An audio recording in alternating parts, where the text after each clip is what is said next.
make up my mind a long time ago that I'm going to do this come hell or high water. Power for Living with Bishop Dale C. Bronner. You know that pride goes before a fall. If you really want to be able, if you ever get into a high place in life, and if you want to stay there, you got to walk in humility. Because pride goes before a fall. It can bring you down from the mountaintop. It can cause you to be humbled. Either you humble yourself or you'll be humiliated. But I want you to understand that humility is not thinking less of yourself. Humility is thinking of yourself less. It's not thinking less of yourself. Humility is thinking of yourself less. You want to know how you can tell if a person has a spirit of pride? Touch your neighbor, say, you'll know.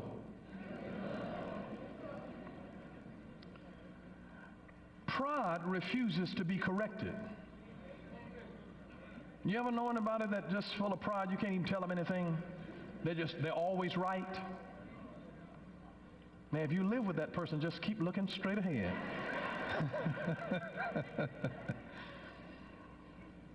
But pride refuses to be corrected.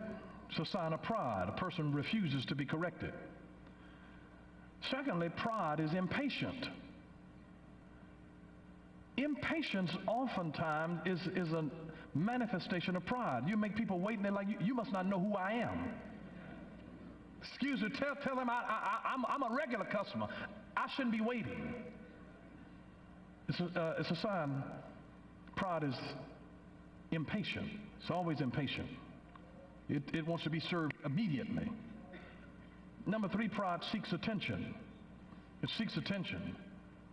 Because the emphasis is always on self. It's got to seek attention. It's an issue of pride. It seeks attention. Number four, it is rude and condescending to others. I mean, there's no reason for it, but they're just rude. Somebody's serving them, they're rude to the person who's serving them. And somebody's just helping them. I've seen individuals get old, prejudiced, and have somebody of another race having to nurse them, and they are condescending toward them. No wonder some of them get beat. I'm not speaking to, that's not to justify it, but some folks just can't handle it. They just can't handle it. If you're called, if you got a grace to do that, you will have to look over ornery attitudes of individuals who are ungrateful, unthankful, prejudicial, and you'll be assigned that you're paid there to serve them, and their mouths are spewing out obscenities and racial things and sexist things. Pride is rude and condescending to others. And then fifthly, pride carries a sense of entitlement to it. A sense of entitlement where they just feel entitled. They feel entitled. Knowledge often causes us to be puffed up. But I think that our view really should be that of W.E.B. Du Bois, who believed in the talented tenth. That the talented tenth is responsible for going back and teaching the other 90%. The sin of pride is not that it lifts a person up, but that it suppresses others down. Because you see, pride is devoid of love for others. 1 Corinthians 13:4 says, love is not puffed up. It is not puffed up. So when you find pride, it's because pride is devoid of love for others. And please understand this, pride is the strength of sin. Pride is the strength of sin. If you ever find a person who is locked into sinful behavior and they just will not change, it is because pride is the strength of that sin. Pride is the strength of sin. And then arrogance is a cover for shame. Arrogance, it is a cover for shame. I guarantee you, whenever you find an arrogant person, that there is something that they're trying to cover up, that they don't want you to know about them, where they came from, or who they really are, or how they lack the real credentials, and so they want you to call them by these titles. because their arrogance is trying to cover up the shame of their lack of honest credentials, of honest substance on the inside of them. When you find arrogant people who carry themselves as though they're better than other folks, they've got a shame in their own life. There's something that they're hiding, and they're using this facade of being important to cover the shame of who they really are. And so when you really have the goods, you're okay regardless of what people call you. You understand that it's not your title that makes you or breaks you. It's, you'll find people. I mean, when I went today for my physical, and when I first met my doctor, he just called himself by his first name. He said, "Just call me so and so." So that's what I called him. I couldn't pronounce his last name. But you'll be surprised. It's got a legitimate medical degree. And some folks are so stuck on a title. But when they've got the real goods, it didn't even mean anything to him. And you'll be surprised how you can have a title and still be warm and loving toward people. That you don't lift yourself above them.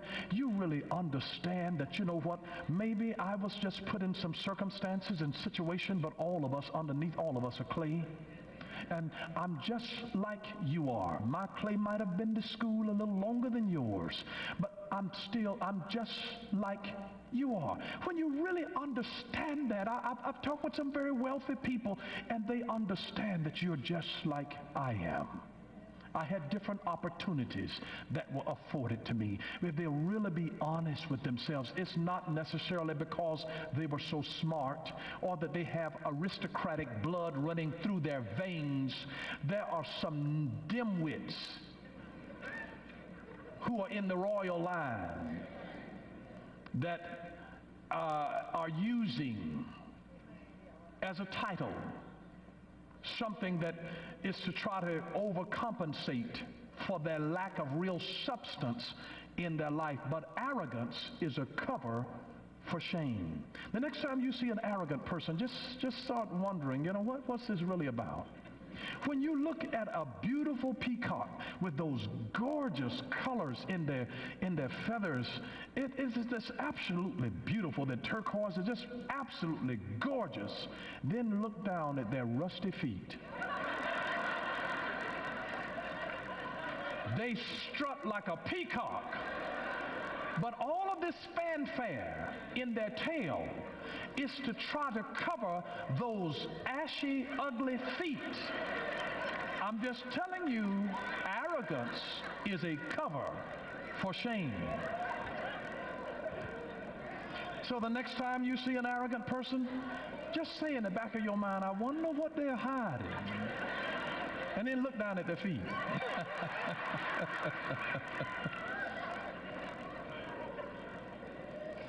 There are at least two kinds of pride. One that I call lofty pride. There is a lofty pride.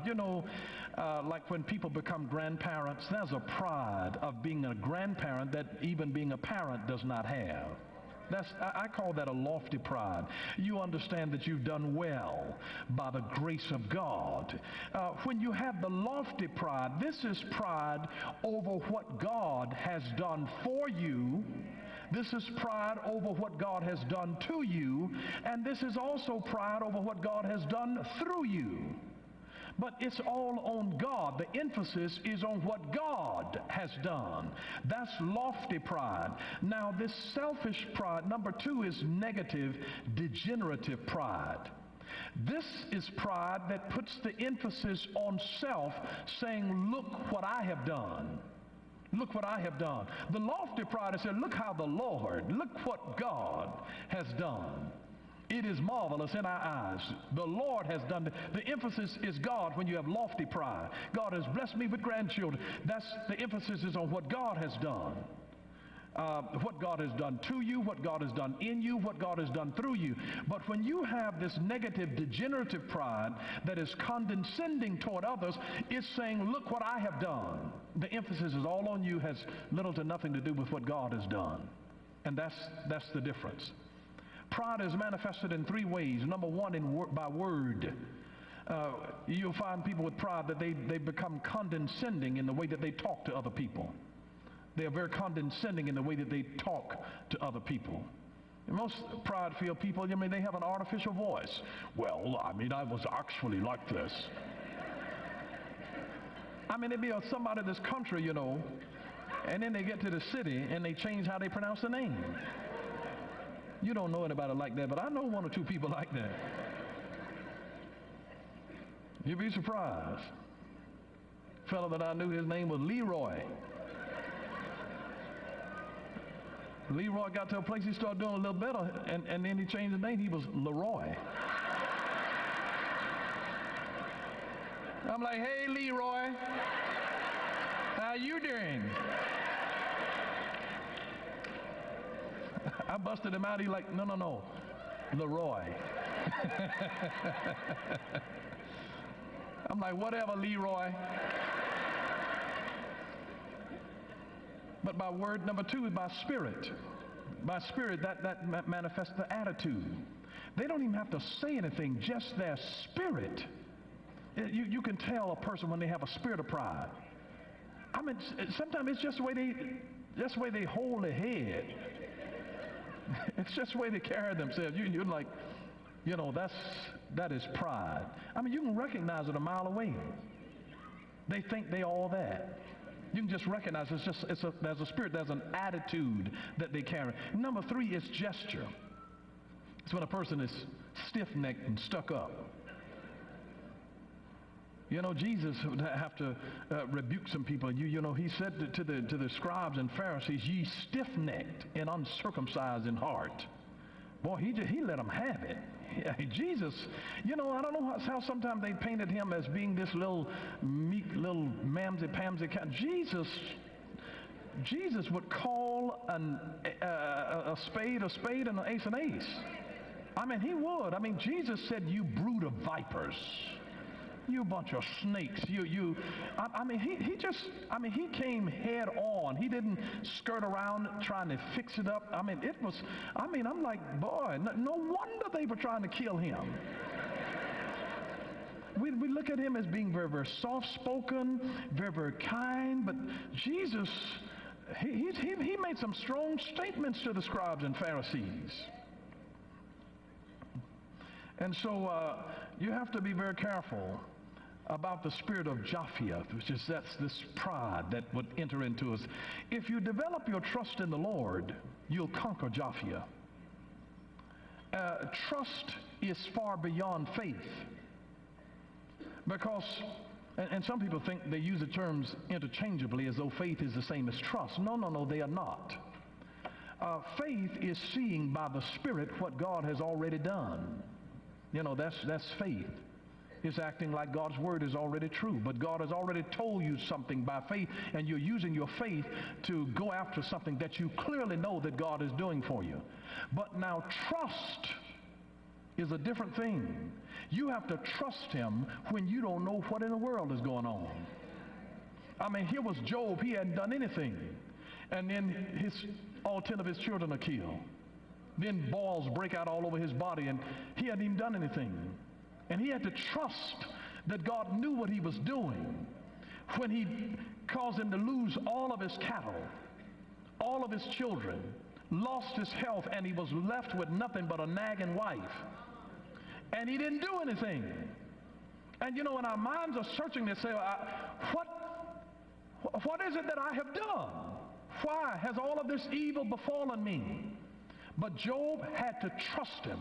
Job lost everything that he had, and he said, naked came I into the world, naked am I going to go out, blessed be the name of the Lord. Job said, though he slay me, yet will I trust him. Job could not see by faith what God was doing. And there are some times that life will hit you real hard, knock the wind out of you in a blind spot in your life. You didn't see this coming, and you don't even know how I'm going to make it through this. You don't even have an assurance of knowing how this thing is going to turn out. Daniel dealt with that in the lion's den. The Hebrew boys, Shadrach, Meshach, and Abednego, they didn't know how this thing was going to turn out in the fiery furnace. And they said this one thing, they said, whether God will deliver us or not, we don't really know. But we do know this, we will not bow our knee to Baal.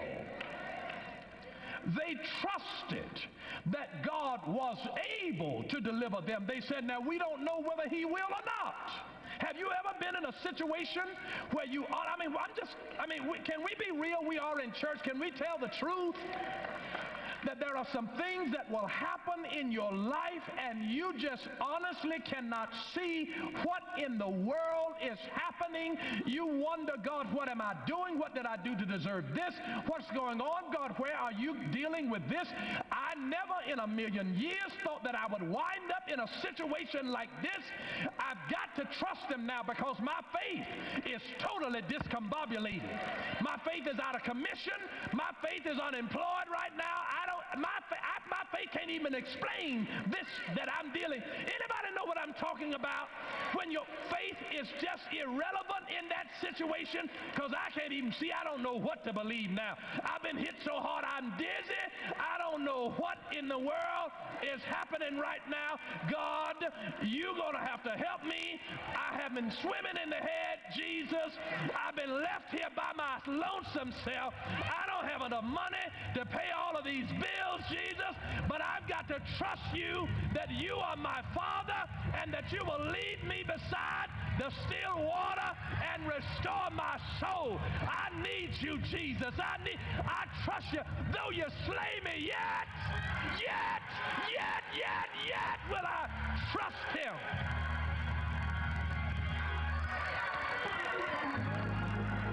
And Jophia is steadily trying to get you to figure this thing out. What you gonna do now? How you gonna pay this? How you gonna get out of this pickle? How you gonna get out of that mess? Watch what the people say to you about you now. And you got to be in a position where you're saying, God, I trust you. I trust you. I have resigned just to trust you. I'm just trusting. And there are times when God will send you after something and you don't even understand what you're going after. You have to do what I call trusting and trembling. Trusting and trembling. I'm going, but I'm scared. I don't know whether it's going to work out or not. I know we say some powerful things in faith, but sometimes you don't know how your children are going to turn out. You don't know what your husband, your wife is liable to do. I'm trusting and trembling. I'm trusting and trembling. I'm trusting. I don't know whether this business will make it or not. I don't know whether my job is going to be there tomorrow or not. I am trusting and trembling. It has nothing to do with your faith. Trust in the Lord with all of your heart. Lean not unto your own understanding. In all of your ways, acknowledge him, and he shall direct your path.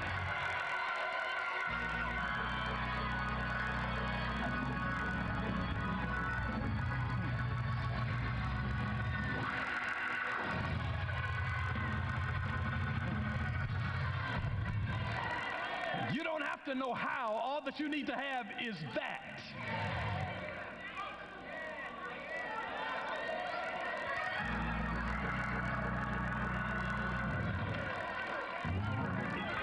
Let me just tell you, in Luke chapter 22, the Bible says that Jesus, being in agony, that he prayed more earnestly. And then his sweat became like great drops of blood falling down to the ground. Being in agony is not the time to allow Jophia to run loose. When Jesus was earnestly praying, he began bleeding from his brow. And every place that Jesus bled is a redeeming place. Jesus redeemed our thinking by his own blood. Stop sweating things. Jesus has already sweated blood for us in the Garden of Gethsemane. And we try to gain by the sweat of our brow what can only be gained by the blood of his brow. And if you can hear God speaking to your heart, you don't have to see the way. All that you have to do is to hear his voice saying, this is the way, follow me. And as long as God is talking to you, even when you cannot see the way, just as long as you can hear his voice, as long as you can hear his voice, the first requirement for being helped or for being healed is humility. The first requirement for being helped or to being healed is humility. And when God says that he will never leave you nor forsake you, he is saying, as I was with Moses, so I will be with you. As I was with Joshua, so I will be with you. As I was with Abraham, so I will be with you. As I was with David, so I will be with you. And the way to effectively deal with Japhia is to consider yourself dead and put your full trust in him. And when you trust him, when you cannot trace him, when you don't know what God is doing in your life, and you have no idea how long the storm is going to last. Have you ever had things to rain on you, one thing after another, after another, after another, and you start questioning and asking yourself, God, how long? How much more can I take before I break? You don't know your breaking point, but God does. He knows, he knows, he knows, he knows. And I just want you to know that God's got you. God's got you. You know, it takes a lot of faith sometimes to just stand up and then cross your arms and fall back and let somebody catch you. You start wondering. I was ministering over in England, and the pastor got up on the platform, and he went and dove off the platform, and folks in his congregation caught him, and he beckoned for me to come. Now he's like 5'7", 140 pounds. I'm 6'3", 220. And there were little people that caught him. I didn't trust those little people. I said, no, dog, that's all right. You go back and get you another round of it. Thank you for watching Power for Living with Bishop Dale C. Bronner. Until next time, God bless you.